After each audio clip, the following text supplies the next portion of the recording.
In a world where war is expected, and they say, oh, that's just the normal biology, that's just normal struggle for survival, Darwinian fight for your life. And it turns out that that belief that life is a struggle was totally incorrect scientifically.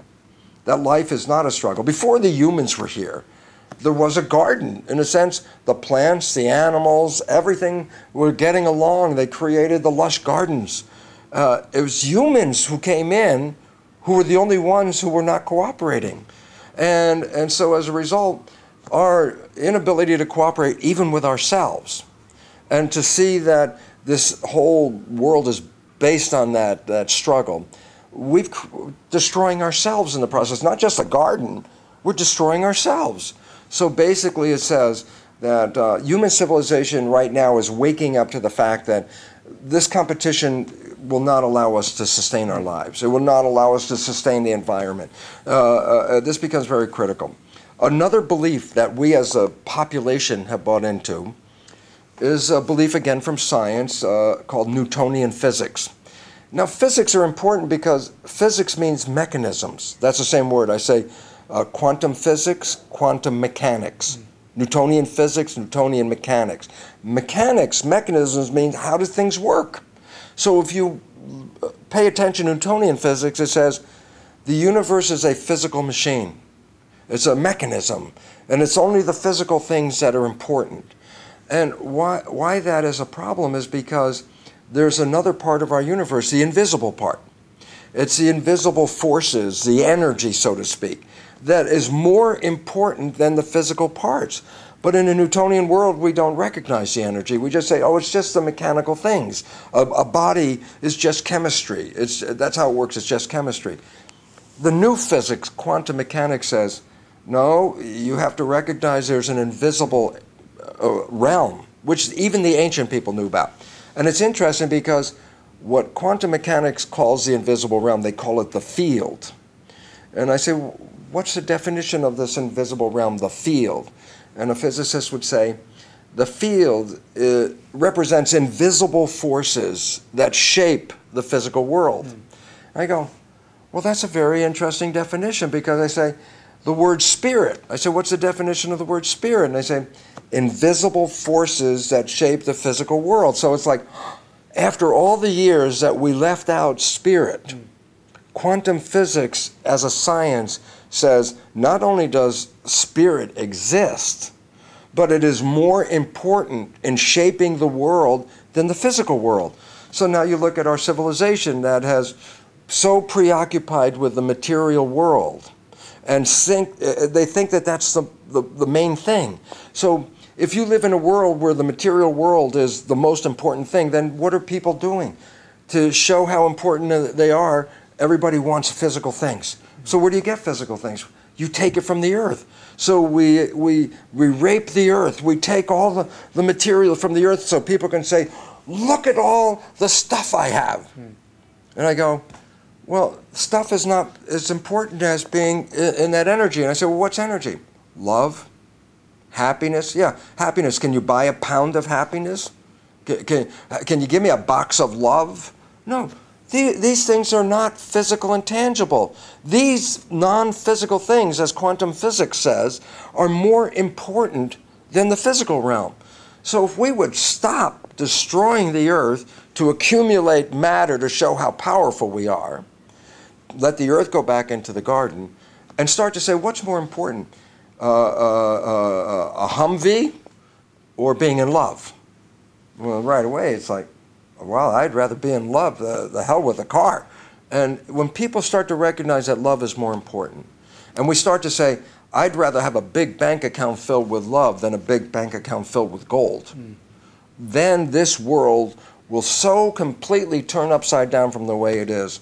The struggle would disappear, the environment would return, and people will be so happy and blissed out that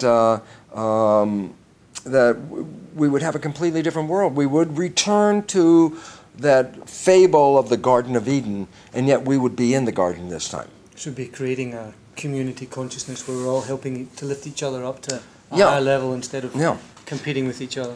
And last but ultimately important understanding of the spontaneous evolution is this. We have looked at evolution as one continuous thing, one animal converting into another animal. So it's just like we keep getting higher and higher forms of animals, so that we start with primitive life and we get up to human. We think that's one long trip. And it turns out that's not really what evolution was about.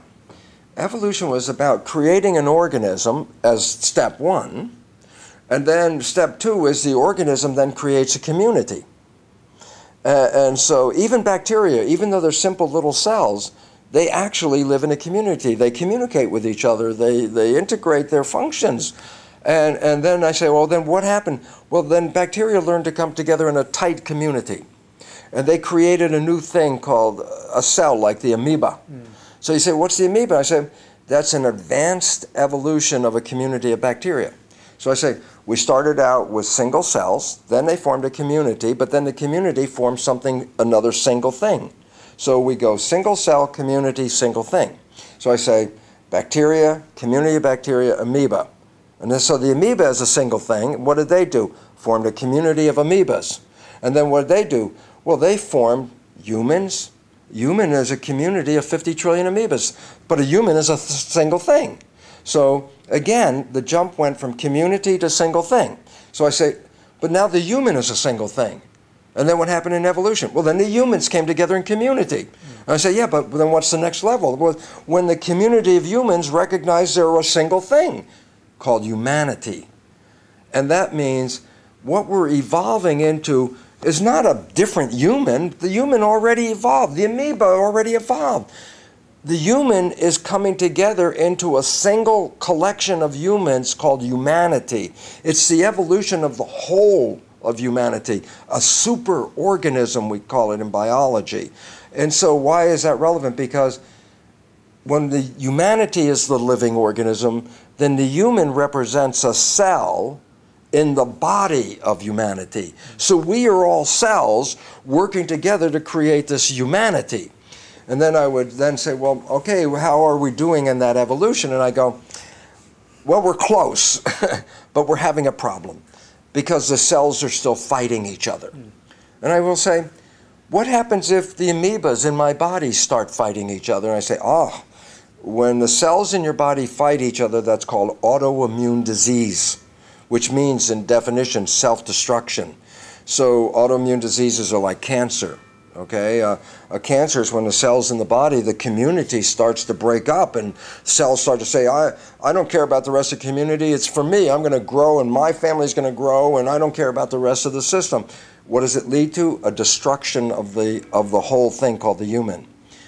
Is humanity fully evolved? No, because we as individual cells haven't seen the bigger picture. When we start to see that, that will lead to a time where every human on this planet will recognize they are part of the same body. They will stop killing each other. They will start recognizing the only way to bring health to the body called humanity is all cells learn to cooperate, all cells learn to share, and all cells learn that we are all living off of this one earth called Gaia. And that if we want to stay alive, then the body of humanity must be the gardener to come back in and replenish the Garden of Eden so humanity could be another one of the wonderful elements that make this Garden of Eden. I look forward to that time. It's coming soon. It's coming soon. Yes. And thank you very much for coming to Denmark. We all appreciate it, and we're going to have a fantastic evening. I'm really looking forward to it. I am, because I see that people here are very bright, very intelligent, ready to move into the future. So maybe with just a couple more pieces of information, we can all take that step and jump into the future. Let's make the first step here. Absolutely. Bruce Lipton, thank you very so much, much, Alun.